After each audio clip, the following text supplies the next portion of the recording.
Viral pogi ngayon ang kwento ng binatang ito na ipinagmamalaking gumwapo raw siya kahit hindi siya niretoke.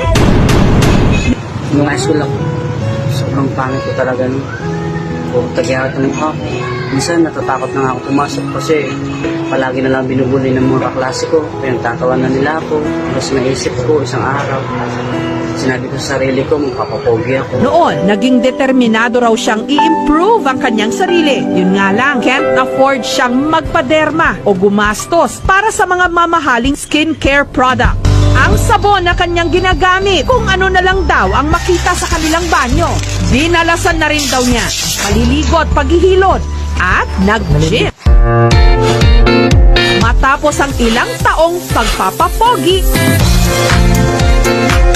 ito na ngayon. Mas marami ang tanong kaysa sagot, pero di naman kailangan.